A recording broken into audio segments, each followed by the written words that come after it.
ഇത് മാസ് മോട്ടോഴ്സിൽ നിന്നാണ്. നമ്മൾ ഹോണ്ട ആക്റ്റീവ 125 വണ്ടി ജനറൽ സർവീസായിട്ട് നമ്മൾ കയറ്റിയിട്ടുണ്ട്.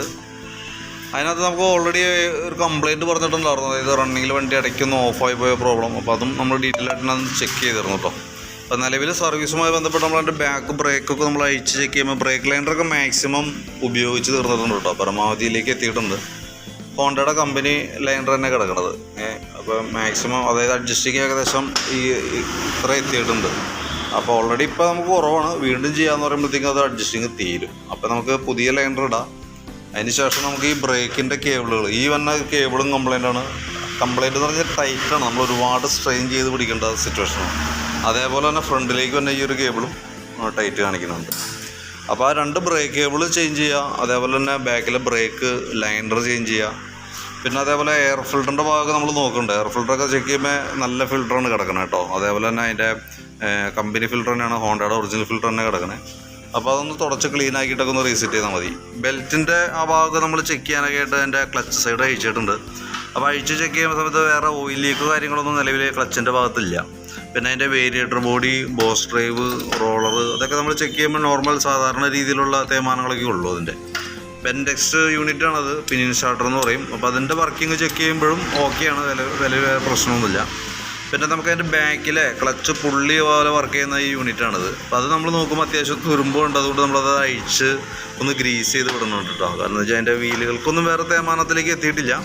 നമ്മൾ ഓരോ സർവീസിൽ നമ്മളത് ചെക്ക് ചെയ്ത് നോക്കുക. അപ്പോൾ പ്രോബ്ലം ആണെന്ന് തോന്നിക്കഴിഞ്ഞാൽ കൈയോടെ നമ്മളത് അഴിച്ച് അതിൻ്റെ അതിന് വേണ്ട റിപ്പയറിങ് നമ്മളത് ചെയ്ത് വിടാറുണ്ട്.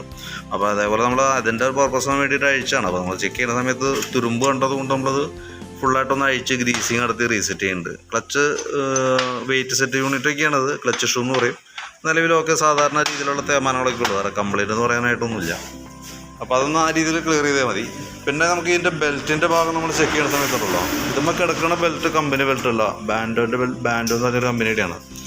തന്നെയല്ല അതിൻ്റെ ഈ സെൻറ്റർ പോർഷനിലേക്കൊക്കെ നോക്കുമ്പോൾ ഇവിടെ ഒരു പൊട്ടലൊക്കെ വീട് തുടങ്ങിയിട്ടുണ്ട്. അപ്പോൾ അത് കൈയോടെ മാറ്റിക്കളയണമായിരിക്കും ബെറ്റർ. കാരണം എനിക്ക് തോന്നുന്നു അടുത്ത സർവീസ് വരെ എന്തെങ്കിലും കിടക്കാൻ സാധ്യതയില്ല. കാരണം ഈ സൈഡിൽ നിന്നൊക്കെ അത് നൂലൊക്കെ പൊന്തി തുടങ്ങി. അപ്പോൾ അത് കൈയോടെ ഒന്ന് മാറ്റിയിടണതാണ് സേഫ് കേട്ടോ. എനിക്ക് തോന്നുന്നു ഇടയ്ക്ക് എപ്പോഴെങ്കിലും ഡാമേജ് ആയിട്ട് ഒന്ന് അഴിച്ച് മാറ്റിയതായിരിക്കാം. എന്തായാലും നമ്മുടെ അടുത്ത് മാറ്റിയിട്ടില്ല. കാരണം എന്താ വെച്ചാൽ നമ്മൾ ജെന്യുവൻ പാർട്സ് യൂസ് ചെയ്യാറുള്ളൂ. അപ്പോൾ എന്തായാലും അത് മാറ്റിയിടാം. കാരണം ഏകദേശം അതിൻ്റെ ഒരു ലൈഫിലേക്ക് എത്തിയിട്ടുണ്ട്, പൊട്ടൽ തുടങ്ങിയിട്ടുണ്ട് കേട്ടോ. കമ്പനി ബെൽറ്റിനെ അപേക്ഷിച്ച് ലൈഫ് ഒരുപാട് കുറവുണ്ടാവും. തന്നെയല്ല ക്ലച്ചിനകത്തൊക്കെ ഒരുപാട് പൊടി കാര്യങ്ങളൊക്കെ, ഇത് വർക്ക് ചെയ്യുമ്പോഴുള്ള പൊടിയൊക്കെ ഒരുപാട് കൂടുതലായിരിക്കും. എന്തായാലും അത് നമുക്ക് ചേഞ്ച് ചെയ്തിടാം കേട്ടോ. കാരണം അതല്ലാന്നുണ്ടെങ്കിൽ അത് പിന്നീട് പൊട്ടി നമുക്ക് വഴിയിൽ പെടുന്നൊരു സിറ്റുവേഷൻ വരും. അതേപോലെ തന്നെ കിക്കറിൻ്റെ വീലൊക്കെ നമ്മളൊന്ന് അഴിച്ച് ചെക്ക് ചെയ്യുന്നുണ്ട്.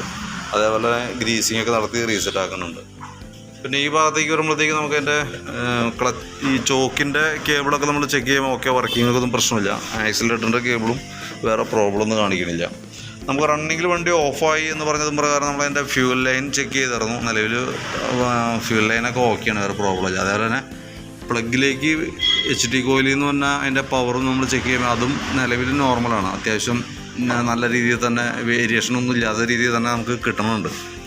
അപ്പോൾ അത് നമ്മൾ ഓടിച്ചു നോക്കുമ്പോഴും പ്രത്യക്ഷത്തിൽ നമുക്ക് വേറൊരു കംപ്ലയിൻറ്റോ മിസ്സിങ്ങോ അല്ലെങ്കിൽ റണ്ണിങ്ങിലോ ഓഫായി പോകുന്ന പ്രോബ്ലമോ അങ്ങനെ നിലവിൽ നമുക്ക് കിട്ടിയില്ലായിരുന്നു. എങ്കിൽ കൂടി നമുക്ക് അതിൻ്റെ ലക്ഷണങ്ങൾ വെച്ചിട്ട് നോക്കാനാണ് പറ്റുള്ളൂ. അതല്ലെങ്കിൽ നമ്മൾ ആ കംപ്ലയിൻറ്റ് എപ്പോഴാണോ കാണിക്കുന്നത് ആ സമയത്ത് നോക്കിയാലാണ് കൃത്യമായിട്ട് ആ കംപ്ലയിൻറ്റ് എന്താണെന്നുള്ള ദിവസം മനസ്സിലാവുള്ളൂ.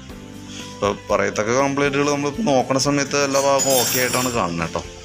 അപ്പോൾ എന്തെങ്കിലും പ്രോബ്ലം ആയിട്ട് വരാണെന്നുണ്ടെങ്കിൽ നമുക്ക് ആ കംപ്ലയിൻറ്റ് കാണിക്കണ നേരത്തെ ഇൻഫോം ചെയ്യാം. അപ്പോൾ അതനുസരിച്ചിട്ട് നമ്മളൊന്ന് ചെക്ക് ചെയ്യുക, അതാണ് ചെയ്യാൻ പറ്റുക. അതല്ലെങ്കിൽ നമ്മൾ സംശയത്തിൻ്റെ പുറത്ത് മൊത്തം എല്ലാം കൂടിയിട്ട് അഴിച്ച് വീർത്ത് നോക്കേണ്ടതൊക്കെ ആയിട്ട് വരും. അതിനുള്ള പ്രോബ്ലം ഇപ്പോൾ നിലവിൽ കാണുന്നുമില്ല കേട്ടോ. പിന്നെ ഫ്രണ്ട് വീലും കൂടി നമ്മളൊന്ന് അഴിച്ചാൽ ബ്രേക്കൊക്കെ ഒന്ന് ചെക്ക് ചെയ്യും. അതേപോലെ തന്നെ ക്യാമൊക്കെ ഒന്ന് ടൈറ്റ് ചെയ്തിടാനുണ്ട്, ഗ്രീസ് ചെയ്തിടാനുണ്ട്. ലൈനർ അഡ്ജസ്റ്റ് ചെയ്യാനുണ്ട്, കാരണം എന്ന് വെച്ചാൽ ഇൻഡിക്കേഷൻസൊക്കെ ഉണ്ട്. പിന്നെയുള്ളത് നമുക്ക് അതിൻ്റെ ബാറ്ററിയുടെ ഭാഗമൊക്കെ നമ്മൾ നോക്കുന്നുണ്ട്. ആമറോണിൻ്റെ 2023 മോഡൽ ബാറ്ററിയാണ് അതും ഇരിക്കുന്നത്. നമ്മൾ അതിൻ്റെ ബാറ്ററി കൂടി ചെക്ക് ചെയ്തിട്ട് അതിൻ്റെ ഒരു ഡീറ്റെയിൽസ് കൂടി നമുക്ക് കാണിച്ചു തരാം. വോൾട്ട് നോക്കുമ്പോൾ നമുക്ക് 12.80 ആ വോൾട്ടിൽ വരുന്നുണ്ട് കേട്ടോ. അപ്പോൾ നമുക്കത് ബാറ്ററി ടെസ്റ്റിലേക്ക് കൊടുക്കുന്നുണ്ട്.